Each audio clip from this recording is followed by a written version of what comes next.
কলের ঘটনায় যদি আপনার ক্ষতির গন্ধ না পেতাম, আমি জীবনেও আপনাকে পাল্টা প্রশ্ন করতাম না। আপনি যে আমার সাধারণ প্রশ্নে বিরক্ত হন আগে জানলে চুপ করতাম। মাহাতিম নীরব নাতিম নিরুত্তর। তার দৃষ্টি বারবার লুকিং মিররের দিকে চলে যাচ্ছে। দক্ষ হাতে দাপটের সাথে গাড়ি এগোচ্ছে বৃষ্টির মধ্যে। অন্য হাতে ফোনটা দিয়ে কাউকে কল করলো সে। কাঁধের সাথে ফোনটা কানে চেপে গাড়ি চালাতে চালাতে কাগজ কলম জোগাড় করলো। মেহিনুর ড্যাব ড্যাব করে সবকিছু দেখতে থাকলেও কৌতূহলের মনের অবস্থা কুণ্ঠিত হয়ে আছে। প্রশ্ন করারও অবস্থা নেই। একই সাথে এতগুলো কাজ কিভাবে সামলাচ্ছে এই সুন্দর মার্জিত লোকটা? কি করে সম্ভব এসব? গাড়ি চালাচ্ছে, কথা বলছে, কাগজে কলমে খসখস করে যাচ্ছে, মনোযোগ দিয়ে লুকিং মিররে তাকাচ্ছে, একটার পর একটা কাজ ক্রমাগত করে যাচ্ছে। তবুও কোনো কিছু এলোমেলো ভাবে করছে না, একদম ঠিকঠাক ওয়েল ম্যানার্ড স্টাইলে করছে। এমনটা বিশেষ ট্রেনিংপ্রাপ্ত লোকেরাই যে করতে পারে তার জ্বলন্ত প্রমাণ মেহনুর সাক্ষাৎ দৃষ্টিতে দেখতে পাচ্ছে। মেহনুরকে উপেক্ষা করে কলে কথা বলতে স্টিয়ারিংয়ের উপর কাগজ ঠেসে কলম চালাতে লাগলো মাহাতিম। মেহনুর একটু মনোযোগ দিয়ে দেখলো কাগজে অনেক কিছু সাংকেতিক ভাষায় লিখে যাচ্ছে সে। লেখাগুলো তার মতো সাধারণ মানুষের মাথায় জীবনেও ঢুকবে না। মাহাতিম থেমে থেমে গম্ভীর গলায় বলছে, এখনো সেফ জোনে আছি। ওপাশ থেকে উত্তর, স্যার, আপনি ডান দিকে মাটির রাস্তায় ধরুন। ওদিকের রাস্তাটা কেউ ইউজ না করলেও ওটা শর্টকাট হবে। সেফলি আসতে পারবেন? মাহাতিম কলমটা রেখে কাগজটায় চোখ বুলিয়ে বলল, ডান দিকের রাস্তাটা বেবি হন্টেড রোড। ওখানে প্রেমে ব্যর্থ এক ছেলে সুসাইড করেছিল বলে ওই রাস্তাটা দিয়ে কেউ আসে না, তাই তো? মাহাতিমের কথা শুনে ভিড়মি খেলো লোকটা। কি আজব, এত ডিটেলস তো সে নিজেও বের করেনি। ছোট্ট করে উত্তর দিল, জি স্যার, ওটা 100। আপনি প্লিজ ডান দিকে ওই রোড ধরেই আসুন। ওটাই আপনার জন্য সেফ হবে। বাঁ দিকের রাস্তা দিয়ে গেলেই বিপদ। মাহাতিম ঠোঁটের কোণে বাঁকা হাসি ঠেলে দিয়ে বলল, আমার ক্যালকুলেশন মোতাবেক ডান বাম সামনে পিছিয়ে সব খান দিয়ে আটকা পড়তে যাচ্ছি। ওদের ট্র্যাক ডাউন করা ছাড়া আমাদের হাতে সেকেন্ড অপশন নেই। ডেঞ্জার জোন থেকে বের হলে ইনফর্ম করব। রাখি। শ্বাসরুদ্ধকর অবস্থা হতে যাচ্ছে। বৃষ্টির ঢলটা হালকা একটু কমে এলেও সামনে আসছে ঘোর বিপদ। মাহাতিমের কথাবার্তা শুনে মেহনুরের অবচেতন মন বিপদের সতর্ক বার্তা দিয়ে ফেলেছে। জীবনেই প্রথম প্রতিকূল অবস্থায় পড়তে যাচ্ছে। মন তীব্র উৎকণ্ঠায় উচাটন করছে, কি হবে সামনে। মাহাতিম খারাপ পরিস্থিতি দেখেও হেসে কথা বলল। গাড়ির সিটে পিঠ ছেড়ে দিয়ে নিজেকে শান্ত করার উছিলায় জানালার কাচের সাথে মাথা ঠেকিয়ে দিল মেহনুর। গুরুম গুরুম করে আকাশ ডেকে কাচের জানালাটা দফায় দফায় বৃষ্টির পানি আছড়ে অস্বচ্ছ থেকে স্বচ্ছ হচ্ছে।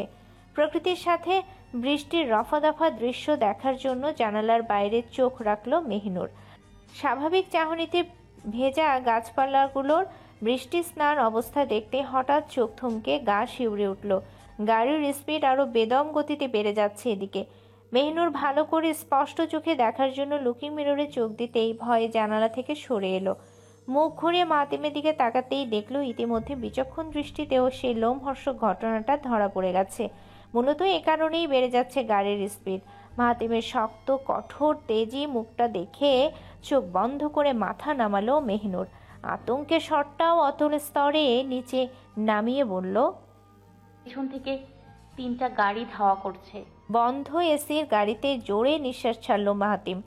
যে কারণে এই বোকা জিপকে রিসর্টে রেখে আসতে চাইছিল সেটাই এখন ফলতে যাচ্ছে। এরপর যেই দৃশ্যগুলো পরপর দেখবে সেগুলো দেখার পর কি মেন্টালি ট্রমায় চলে যায় কি না সন্দেহ। সামান্য গাড়ি দেখেই ভয় পাচ্ছ, ধাওয়া পাল্টা ধাওয়া দেখলে কি করবে? কথাটা মনে মনে আওড়ালো মাহাতিম। রুদ্ধ পরিস্থিতিটা বাগে না আনলেও একটা হাত বাড়িয়ে মেহনুরের নত মুখটা উপরে তুলল। হিসেবে মুহূর্ত থেকে কয়েক সেকেন্ডের সময় ছিনিয়ে এক লহমায় মেহনুরের দু ঠোঁট ছুঁয়ে দিল মাহাতিম। দুম করে বুকের ভেতর করাঘাত লাগতেই শিউরে উঠল মেহনুর। সেই শিউরে ওঠা কাঁপা অবস্থার ভেতর উষ্ণতার হাতটা খোলা পিঠির উপর আলতো পরশে ছুঁয়ে দিতে লাগলো ওর। ডান হাতে এখনও গাড়িটা চালাচ্ছে মাহাতিম। মেহনুরের ভয়াক্রান্ত চোখ থেকে সমস্ত ভয় যেন নিজের হাসি হাসি দৃষ্টি দিয়ে শুষে নিল সে। ওই অল্পক্ষণ সময়টুকুতে ছোট্ট কণ্ঠে বলল, কোনো ভয় নেই মেহনুর। হাসি মাখা দৃষ্টি দুটো চাহনিতে নিজেকে মিলিয়ে নিল মেহনুর। মধ্যবর্তী দূরত্ব যেন 2 ইঞ্চির মতো, নিঃশ্বাসের উষ্ণতা যেন আশ্বাসের ছোঁয়ায় মুখের উপর ছুঁয়ে যাচ্ছে। মেহনুর চোখ বন্ধ করে মাতিমের ক্লিন শেপ গালটায় নিজের কপাল ঠেকিয়ে দিল। মাতিম এই ফাঁকে আবার সামনে তাকিয়ে ড্রাইভের বিধিটা দেখে লুকিং মিররে তাকিয়ে নিল। হঠাৎ একটু একটু করে টের পেল তার বাঁ হাতের তলায় থাকা পিঠটা গরম, বেশ ভালোই গরম বলা চলে। 5 আঙ্গুলের থাবা দিয়ে অনাবৃত পিঠটা আবৃত করে কিছুটা চিন্তিত গলায় বলল মাহাতিম, জ্বর আসছে কেন? ওষুধ যে দিয়েছিলাম খাওনি? মেহনুর উত্তর দেওয়ার অবস্থাতে নেই। প্রাণপণে চাইছে আজ এই মানুষটার যেন কিচ্ছু না হোক। মনের যেই মুখ্য স্তরটা যার সাথে বেঁধে গেছে সেটাতে কিছুতেই ভাটা না পড়ুক। মাহাতিম আস্তে করে হাতটা সরিয়ে এনে মেহনুরকে সিটে ঠেলে দিল। ব্যাঘাত খেয়ে মেহনুর চোখ খুলে তাকাতেই মাহাতিম লুকিং মিররে পেছনের অবস্থা দেখতে দেখতে হঠাৎ গম্ভীর স্বরে বলে উঠল, হেড ডাউন। মেহনুর কথাটা না বুঝে উজবুকের মতো তাকিয়ে থাকলে মাহাতিম নিজেই মেহনুরের মাথাটা ধরে লহমায় নিচে ঝুঁকিয়ে দিল। মুহূর্তের ভেতর কান তাক লাগানো শব্দ ভেসে আসতে থাকলে গাড়িও সাপের মতো এঁকে বেঁকে চালাতে লাগলো মাহাতিম। বৃষ্টির ঢলটা কমে এলেও বাতাসের সাথে প্রাণ চাঞ্চল্যকর শব্দগুলো ছুটে আসছে। পেছন থেকে একের পর এক গুলির সাইরেন বাজলেও গাড়ির এলোমেলো গতির জন্য একটাও নিশানা মতো লাগলো না। মেহনুর চোখ মুখ খিচে কানে 2 হাত চেপে থাকলেও স্পষ্ট শুনতে পেল মাহাতিম তাচ্ছিল্যের হাসিতে বলছে, আমি তো এদের পাক্কা খেলোয়াড় ভেবেছিলাম, এরা তো দেখি বেহুদার টার্গেট ছুটতে এক্সপার্ট। কথাটা শুনে কানে হাত চাপা অবস্থায় চোখ খুলল মেহনুর। মাথাটা আগের জায়গায় তুলতেই দেখল মাহাতিম নিজের একটা হাত পায়ের নিচে নামিয়ে কালো প্যান্টটা খানিকটা উঠিয়ে কালো মোজার ভেতর থেকে কিছু বের করছে। অনুমানের ভিত্তিতে ভাবল বস্তুটা বেশ ভারী। নিমিষের ভেতর 3 আঙ্গুলের কঠোর কবজায় একটানে পিস্তলটা বের করলো মাহাতিম। পিস্তলটার মুখে সরু চোঙার মতো কয়েক ইঞ্চির লম্বা বস্তুটা ফিট করতেই মেহনুরের দিকে এক পলক তাকালো, হাসলো, হাসি ঠোঁটেই বলল, টানা 10 মিনিট পর তোমার এপিসোডে ফিরছি মেহনুর। তোমার এপিসোডে তো চুমু আছে, মিস করতে চাচ্ছি না। বোকার মতো তাকাতেই কিছুটা ক্ষুব্ধ অনুভব করলো মেহনুর। অসভ্য, 1 নম্বর অসভ্য। ঠোঁটে কিচ্ছু আটকায় না। কপাল কুঁচকে মনে মনে বিড়বিড় করে মুখটা অন্যদিকে ঘোরালো মেহনুর। এদিকে 2 হাতে স্লিভ দুটো কনুইয়ে টেনে মাথাটা পেছনে ঘোরালো। চোখের চাহনি সতর্ক, হাতের মধ্যে পিস্তল। মেহনুরের অভয় মন বুঝতে পেরেছে এখনই পাল্টা অ্যাকশনটা রটতে যাচ্ছে। চলমান গাড়িটা একই স্পিডে বহাল রেখে গাড়ির ভেতর থেকে টার্গেট করলো মাহাতিম। এক চোখ বন্ধ করে লক্ষ্যবস্তুর দিকে পিস্তল তাক করতেই প্রফেশনাল স্টাইলে থেমে থেমে 4টা শব্দহীন গুলি ছুড়ল। অমনি তীব্র আর্তনাদে হাহাকার চিৎকার ভেসে আসলো পেছন থেকে। ধামধাম করে ভারী বস্তুর আছড়ে পড়ার শব্দ শোনা গেল। বৈদ্যুতিক খাম্বাগুলো যেভাবে আকস্মিক শব্দে ব্লাস্ট হয়ে যায় ঠিক তেমনি। মেহনুর তীব্র শব্দের কৌতূহল দমাতে না পেরে দ্রুত মাথাটা পেছনে ঘুরায়। গাড়ির পেছন গ্লাসটায় 4টা গোল গোল নতুন ছিদ্র দেখা যাচ্ছে। দূরের গাড়িগুলোর অবস্থা দেখে মেহনুর রীতিমতো হতভম্ব। সে একবার মাহাতিমের দিকে আশ্চর্য দৃষ্টিতে তাকালো, আরেকবার সেদিকে দৃষ্টি ছুড়ে পেছনে দেখল। শেষের গাড়িটার চাকা ব্লাস্ট হয়ে আগুন ধরে গেছে। তার একটু আগে থাকা গাড়িটা ডান দিকে কাত হয়ে আছে। সবার আগে থাকা গাড়িটার ড্রাইভার সিটেই স্পট ডেথের শিকার। মেহনুর অকল্পনীয় চাহনিতে মাহাতিমের দিকে তাকিয়ে ঢোক গিলল। সুচতুর হাতে যে 4টা গুলি ছুঁড়েছে, একদম কাট স্টাইলে 3টা গাড়ি খালাস। মাহাতিম ততক্ষণে পূর্বের ফার্মে ফিরে গাড়ি চালাতে ব্যস্ত। দূরবর্তী গাড়ির দুর্দশার দিকে এক ঝলক চোখ বুলে মেহনুর পাংশু মুখে বলল, আপনার গুলির আওয়াজ হলো না কেন? মাহাতিম পিস্তলটা আগের জায়গায় রাখতে রাখতে বলল, it's all about technique. Silencer লাগিয়েছি, গুলি ছুড়লে আওয়াজ হবে না। এখন আবার প্রশ্ন করো না কিভাবে ওদের জায়গা মতো গুলি করলাম। এসবের উত্তর দিলে নিজেকে নিয়ে বড়াই করা হবে, যেটা আমি পছন্দ করি না। উত্তর শুনে মুচকি হাসলো মেহনুর। চিন্তার ক্লেশগুলো মন থেকে ঝেঁটিয়ে সিটে গা হেলিয়ে দিল। এতক্ষণ যা টের পায়নি, গ্রাহ্য করেনি, সেটাই এখন শিউরে শিউরে দিল তাকে। বৃষ্টির কবল থেকে বাঁচতে পারেনি বলে হিংস্র জ্বরের ছোবল খেয়েছে মেহনুর। গতরাতে মাহাতিম ওষুধ খাইয়ে দিলেও সেটার ডোজ কাজে দেয়নি একটুও। চোখের পাতা বন্ধ হওয়ার জন্য আনচান করছে, হাত পাও বেশ কাঁপছে। গ্রীষ্মের মতো তপ্ত বায়ুটা দেহের শিরায় উপশিরা চলাচল করে বাড়ছে ক্রমশ। অদ্ভুত এক মূর্ছার ভেতর তলিয়ে যেতে লাগলে চোখের সামনে ঝাপসা হয়ে উঠল, এরপর ধূসর হলো, এরপর আরও ধূসর হলো, এরপর ধূসর রংটার রং পাল্টে কালো রঙে টপকে গেল। কালো রঙে আসাটা যেন মস্ত এক ভুল। নিজের দেহের উপর থেকে নিয়ন্ত্রণের স্নায়ুটাকে আস্তে করে ঘুম পাড়িয়ে দিল। স্নায়ুটা একটুও সজাগ হলো না, তবুও চূড়ান্ত মূর্ছায় যেতে যেতে হালকা মতন শুনল কেউ তার নাম বলে চেঁচাচ্ছে, যেন বারবার কাতর ধ্বনিতে চিৎকার করছে। মেহনুর, চোখ খুলো, চোখ খুলো, প্লিজ চোখ খুলো না। সন্ধ্যাহ্নিক সময় চলছে, দক্ষিণা হাওয়ায় শীতের সল্লাস। রুমটা শীতের শীতলতায় ছুঁয়ে গেলেও ইজি চেয়ারে দোল খাওয়া মানুষটার মাথা গরম। দাঁতের নিচে অনেকক্ষণ যাবৎ 17 পদের মশলা দেওয়া পানটা চিবাচ্ছেন। পানের রসে ঠোঁট টকটকে লাল। কতগুলো প্রাণ মুখে দিয়েছেন সেটা অগণ্য। মেজাজের অবস্থা খুবই খারাপ, যে কোনো সময় ঠাস করে বজ্রপাতের মতো বিস্ফোলা বসাতে পারে, যেটা হবে খুবই বিপজ্জনক। বাড়িতে এতগুলো মানুষ থাকলেও সবার সাথে অভিনয় শিল্পটা ছানিয়ে যাচ্ছে। নিজেকে বাড়াবাড়ি রকমের সাধু বানাতে গিয়ে মাঝে মাঝে ভালোই সমস্যায় ফাঁসেন। একটু আগে খবর এসেছে তার পরিকল্পনা ব্যর্থ হয়েছে। সবকটা গাড়ির অবস্থা তছনছ। পুলিশের হাতে ধরা পড়ার আগেই বেঁচে যাওয়া লোকরা নিরাপদে স্টকে গিয়েছে। যারা ঘটনাস্থলে মরেছে তাদের জ্বলন্ত আগুনে নিশ্চিহ্ন করে দেয়া হয়েছে। এমন কঠোর পরিকল্পনা থেকে কিভাবে নিস্তার পেল হান্নান শেখের মাথায় ঢুকছে না।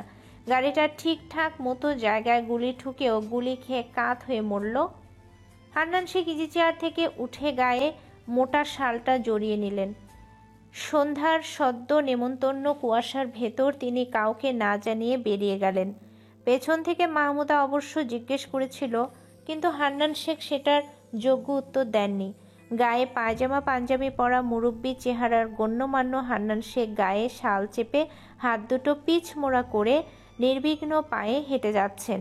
গ্রামের মেঠো পত্রার উপর ঘাসের কিশলয়গুলো নিষ্প্রাণ হয়ে আছে, গাছে গাছে বিবর্ণ পাতা। কুয়াশায় ঠান্ডা পেয়ে প্রকৃতি প্রাণ যেন কাতর হয়ে পড়েছে। ঠান্ডার নিবেদন যেন প্রাণে কুলোচ্ছে না। মসজিদ পথে ফেরা অনেক মুসল্লির সাথে সাক্ষাৎ দেখা হলেও মনে মনে তিনি অন্য পরিকল্পনা করছেন। খাঁচার পাখি যদি খাঁচায় আনা হয়, তাহলে পাখির টানে কি পুরুষ পাখি ফিরবে না? যদি পুরুষ পাখিটা ফিরে আসে, তখন তো এটুকু ভাবতে হাঁটা থামিয়ে আকাশে তাকালেন হান্নান শেখ। নিষ্পাপ মুখে খুবই বিশ্রী হাসি দিয়ে হো হো করে হেসে উঠলেন। হাত স্পর্শ করে জ্বরটা পরখ করলেন মার্জা। এখনও কমেনি। পারদ স্কেলে 105 উঠেছে। মাথাটা ধুয়ে দেওয়ার পরও জ্বর নামেনি। মাহমুদার কাছ থেকে বারবার সতর্ক বার্তা পেয়েছিল এই জ্বর নিয়ে। সামান্য ঠান্ডা লেগে মেহনুরের কঠিন জ্বর বাঁধে। এ নিয়ে হুঁশিয়ার করা সত্ত্বেও আজ ছেলের গাফিলতিতে এই দশা হলো। কি দরকার ছিল অমন বৃষ্টির মধ্যে ভিজে ভিজে গাজীপুরে নেয়ার? পথে কোনো ছোটোখাটো হোটেলেই না হয় কিছু সময়ের জন্য থাকতো। কক্সবাজার এসেও তিনি স্বস্তি অনুভব করছেন না। সবাইকে সুস্থ সমেত পেয়েও মনের খচখচানি কমেনি ওনার। চোখ বন্ধ করলেই মনে হয় কাউকে আজীবনের জন্য হারাতে যাচ্ছেন। তাকে কোনোদিন ফিরে পাবেন না তিনি। কেন এমন কঠিন অবস্থায় পড়েছেন শত চেষ্টা করে উত্তর মেলেনি। জ্বরতপ্ত মেহনুরের মুখ লাল হয়ে উঠেছে, ঠোঁট ফ্যাকাশে, চোখ বন্ধ, হাত দুটো যেন রুগ্ন হয়ে গেছে। শাড়ি পাল্টে দিয়ে ঢিলেঢালা সাদা কামিজ পরিয়ে দিয়েছেন, সঙ্গে ঢিলা ধরনের পায়জামা, বুক পর্যন্ত কম্বল টেনে দেয়া। হঠাৎ হোটেলের রুমের দরজায় ঠকঠক করে নক করল কেউ। মার্জা সেদিকে দৃষ্টি দিয়ে অনুমতির জ্ঞাপনে বললেন, কে? বাইরে থেকে বাচ্চা স্বরে উত্তর এলো, মা, আমি মাহাদি। মার্জা ভেতরে আসতে বলে মেহনুরের কপালে নতুন পট্টি লাগাতে উদ্যত হলেন। মাহাদি সোজা বিছানায় উঠে মেহনুরের দিকে উদাস চোখে তাকালো। দৃষ্টি তুলে মায়ের মুখের দিকে তাকিয়ে বলল, জ্বর কমেনি মা?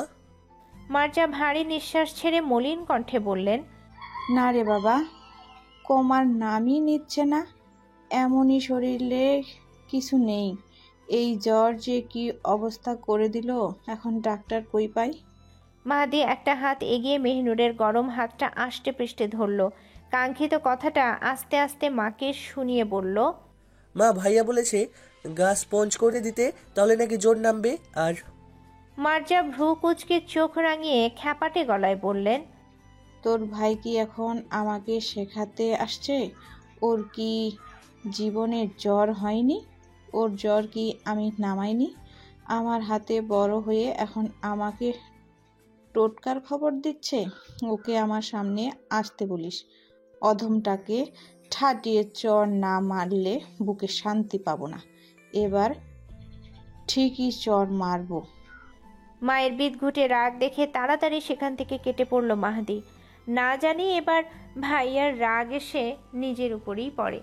মা তো হাতের কাছে যা পায় তা দিয়ে বেধড়ক মার লাগায়। মাহাদি হাঁপাতে হাঁপাতে দম ফুরিয়ে গোল আড্ডার চৌকাঠে এসে হাজির। নীতি, প্রীতি, ফারিন সহ সবাই হোটেলের করিডোরের শেষ মাথায় বারান্দায় বসে আড্ডা দিচ্ছে। মাহাদি হাঁপানো অবস্থা দেখে আড্ডার মধ্য থেকে গলা তুলল ফারিন। কিরে বিট্টু, কুকিরের মতো জিহ্বা নাচিয়ে হাঁপাচ্ছিস কেন? কাউকে ছুটে এলি? ফারিনকে কড়া একটা ধমক দেওয়ার স্বাদ জাগলো মাহাদির, কিন্তু বড় ভাইয়ের সামনে মুখ খুললে যদি ধাম করে পিঠ বাজায়, সে চিন্তা ঝেড়ে ফেলে চুপচাপ একটা খালি চেয়ার টেনে বসতে বসতে বলল, মা বলেছে ভাইয়াকে জুতা দিয়ে জুতিয়ে জুতিয়ে মারতে। মাহাদির কথা শুনে সবাই ফিক করে হাসতে নিল। অমনি অশনি সংকেতের আঁচ ধরতে পেরে হাসি থামলো সবার। ঠোঁট কামড়ালো নীতি, প্রীতি দাঁত শক্ত করলো স্বামী, তৌফ, সৌভিক মাথা নুইয়ে ফেললো সাবির। মিছিমিছি পানির গ্লাস তুলে ঢকঢক করে মুখ ভর্তি করলো সিয়াম। সবাই চোখে চোখে ইশারা করলো। পেছনে এমন খামোশ অবস্থা কেন? সে কি শোনেনি? সবার পেছনে বারান্দার রেলিংয়ের উপর গোমুর মুখে বসে আছে মাহাতিম, হাত দুটো বুকের কাছে ভাঁজ করা। চোখ থেকে সবটুকু আনন্দ ঝলসে এবার রাগান্বিত অবস্থা। চোখাচোখি ইশারায় কথোপকথনটা ভালোই ধরতে পেরেছে। এদিকে সিয়াম কতদূর পানি গড়ালো সেটা দেখার জন্য পানি ভর্তি ফোলা মুখে মাথা ঘোরালো। মাতিমের রাগে চুপসানো মুখ দেখে ভু ভু করে মুখ বর্ষণ করলো সিয়াম। মুখ বর্ষণের সম্পূর্ণ পানি যে পাশে থাকা নীতির গায়ে পড়ল। সবাই নীতির ভ্যাবাচেকা অবস্থা দেখে দম ফাটা হাসিতে ফেটে পড়ল। সিয়াম কোনোভাবেই হাসি থামাতে পারল না। তো হাসতে হাসতে পা থেকে স্লিপার খুলে জুতিয়ে জুতিয়ে মারবে স্টাইলে অভিনয় করে দেখালো। অভিনয় দেখে পেট ব্যথা করে হাসতে লাগলো সবাই। অন্যদিকে টকবক করে রাগের তরল ফুটছে মাহাতিমের। না পারছে কয়েক দফা মার লাগাতে, না পারছে জোরে সোরে ধমক দিতে। বাধ্য হয়ে রেলিং থেকে নেমে হই হুল্লোড় থেকে চলে গেল মাহাতিম। নেভি ট্রাউজারের পকেটে দু হাত গলিয়ে অন্যমনস্ক ভঙ্গিতে হাঁটতে হাঁটতে লিফটে ঢুকলো। পুরো লিফটে কেবল একটা মেয়েই ছিল তখন। বেজ থেকে ঘুরে আসার ইচ্ছায় গ্রাউন্ড ফ্লোরের বাটনে বৃদ্ধাঙ্গুল চাপ দিল মাহাতিম। আর চোখে টের পেল মেয়েটা বেশি সুবিধার না। পরনের শাড়িটাও অশালীনভাবে পরে আছে। মেয়েটা ঠিক বাঁ দিকে দাঁড়িয়ে আছে, বারবার পা থেকে মাথা পর্যন্ত লাস্যময়ী চাহনিতে চোখ বুলাচ্ছে। ঠোঁটটাও বুঝে অশ্লীল কায়দায় খানিকটা কামড়ালো। মাহাতিম এখন ভান ধরে দাঁড়িয়ে আছে, যেন কিছুই দেখতে বুঝতে পায়নি। মেয়েটা হঠাৎ আস্তে করে হাতটা কালো সাইড ব্যাগে ঢুকিয়ে দিচ্ছে। সাথে সাথে আরও সতর্ক হলো মাহাতিম। মেয়েটা কি পিস্তল বের করার চিন্তায় আছে? লিফটে কি মাহাতিমের জন্যই অপেক্ষা করছিল? লাস্যময়ী দৃষ্টিতে তাকিয়ে আছে মেয়েটা। অশ্লীলভাবে বাঁকা দাঁতটা দিয়ে ঠোঁট কামড়াচ্ছে। তার ভাবভঙ্গি দেখে একটুও ঘাবড়ালো না মাহাতিম। তার মস্তিষ্কের একটি নার্ভ খুব সচল। তার দৃষ্টিজোড়াও খুব কৌশলের সাথে মেয়েটার আচরণবিধি পরখ করে যাচ্ছে। মেয়েটা অদ্ভুত একটা হাসি দিয়ে ভ্যানিটি ব্যাগে হাত ঢুকিয়ে কিছু একটা বের করার ধান্দায় ছিল। লিফটটাও তখন 3rd ফ্লোরে এসে পৌঁছলো। এক পলক রেড সাইনে 3 লেখাটা দেখল মাহাতিম। এক মুহূর্ত দেরি না করে এক অপ্রত্যাশিত ঘটনা ঘটিয়ে ফেলল সে। এতই দ্রুত ঘটল যে মেয়েটা ভয়ে তটস্থ হয়ে লিফটের দেয়ালে দুম করে পিঠ থেকে চিৎকার দিল। সামনে সুদর্শন চেহারার স্মার্ট ব্যক্তির দিকে ভীষণ ভয় নিয়ে তাকিয়ে আছে। অনবরত ঢোক গিলেই যাচ্ছে। চোখের কটর ভয়ের চোটে বড় বড়। নিঃশ্বাসের বেগে বুকটা ওঠানামা করছে তার। লিফটটাও পজ হয়ে থমকে আছে, আর নিচে নামছে না। কপালের ঠিক মাঝ বরাবর পিস্তল তাক করে ধরেছে মাহাতিম। ট্রিগারের কাছে আঙ্গুল রাখা যে কোনো মুহূর্তেই মৃত্যুর কাছে ছিটকে পড়তে বাধ্য মেয়েটা। মেয়েটা পিস্তলটার দিকে এক পলক তাকিয়ে ভয়ার্ত কণ্ঠে বলল, আমাকে আমাকে আপনি যেতে দিন। আমাকে মারবেন না মিস্টার। আমি তো কোনো চুপ। খুবই ক্ষীণ কণ্ঠে জোর দিয়ে বলে উঠল মাহাতিম। চোখটা সরু করে মেয়েটার ভয় জড়ানো চোখের দিকে সরাসরি তাকালো। মেয়েটা ফ্যালফ্যাল করে তাকাতেই ওই অনড় চোখের কাছে নত স্বীকার করল। নিতান্তই দূরত্ব রেখে পিস্তল ঠেকিয়ে দাঁড়িয়ে আছে, কিন্তু কড়া পারফিউমের সুঘ্রাণযুক্ত মোহটা কঠিনভাবে আসক্ত করে দিচ্ছে।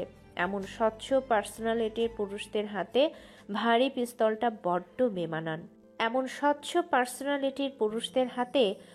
পিস্তলটা বড্ড বেমানান। তাদের হাতে দামি বিয়ারের বোতল থাকলে চমৎকার লাগতো।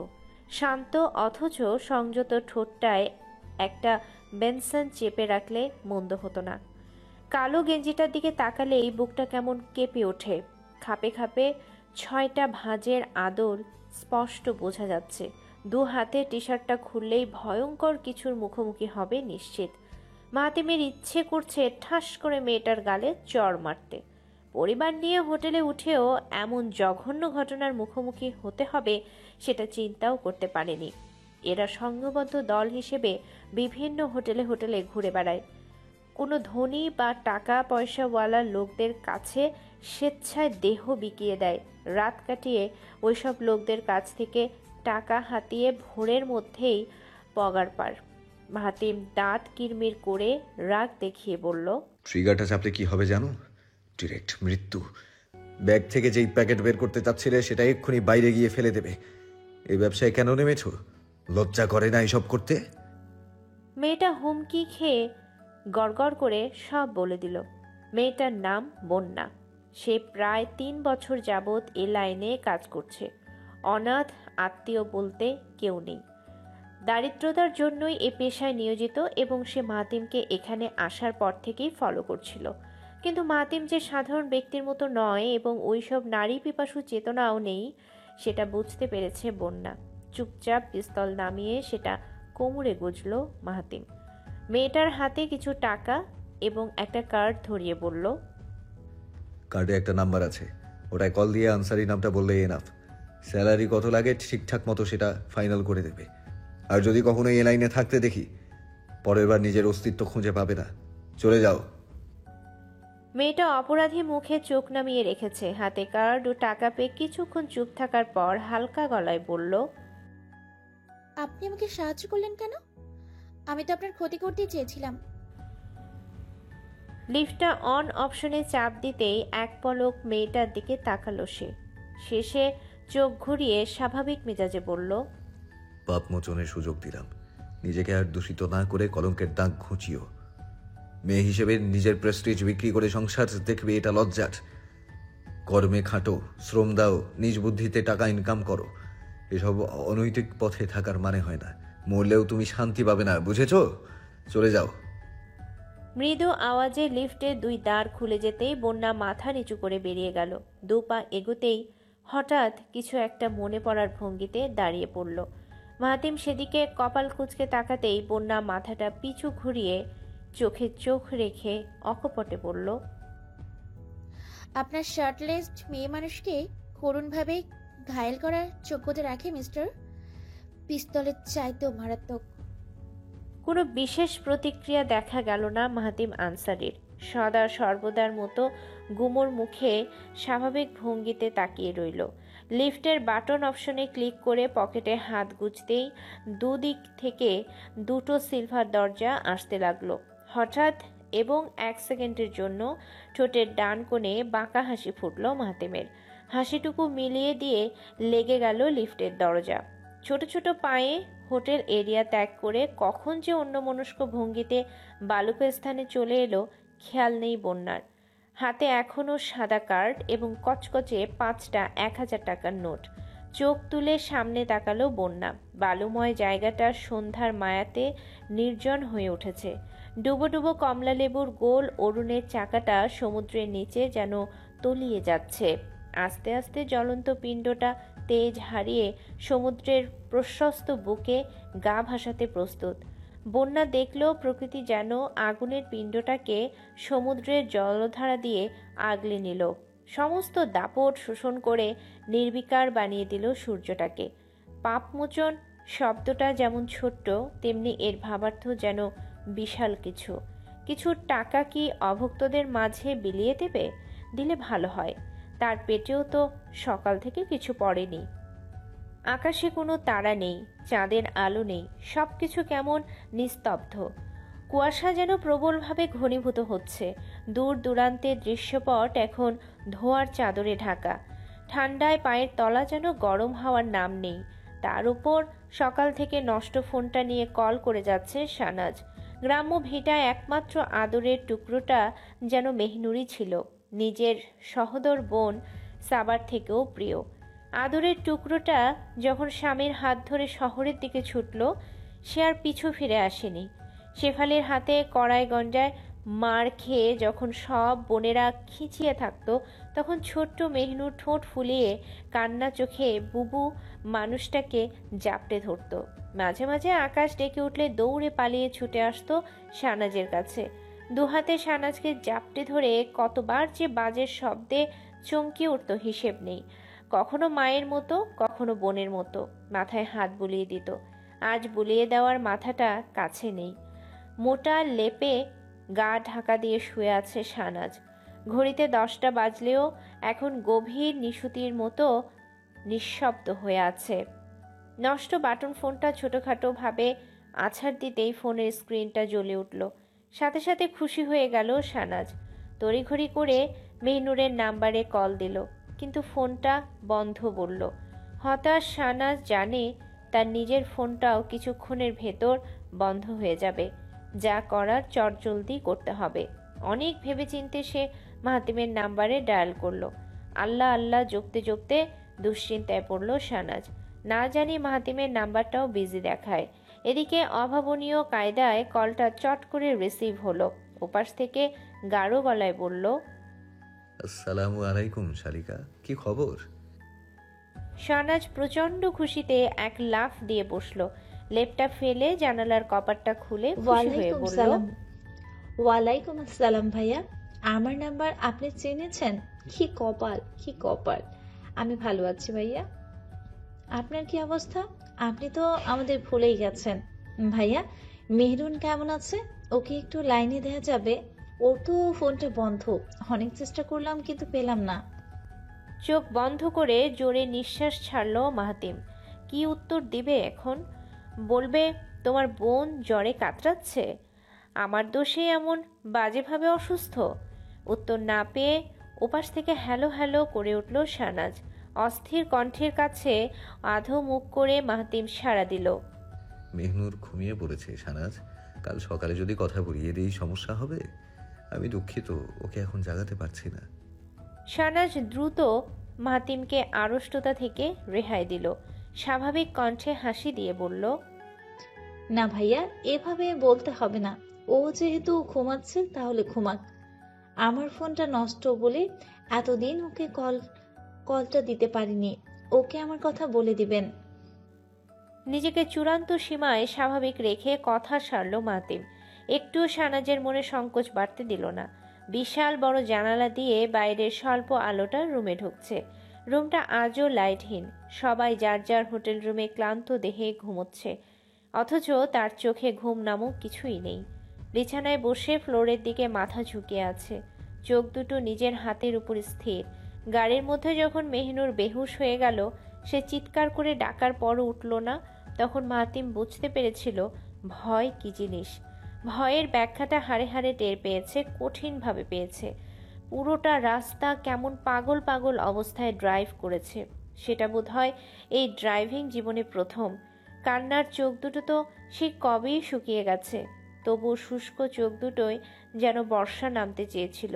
যদি কিছু হতো, এই প্রশ্নের কাছে ভেঙে চুরে যায় মাহাতিম, চূর্ণ বিচূর্ণ কাচের মতো ভেঙে যায়। ডিম লাইটের মৃদু আলোয় নিজেকে আবিষ্কার করল মেহনুর। দেহের অসহন তাপমাত্রায় মাথার তালুটা ঝিমঝিম করছে। চোখ খুলে আশপাশে তাকিয়ে কিছুক্ষণ থম মেরে রইল। পরক্ষণে আস্তে আস্তে বুঝতে পারল সে এখন মার্জার পাশে শুয়ে আছে। ঠিক ডান দিকটায় মার্জা কম্বল মুড়ি দিয়ে ঘুমোচ্ছে। মুখটা মেহিনুরের দিকে ঘোরানো হলেও মুখ বাদে সমস্ত শরীর কম্বলে আবৃত।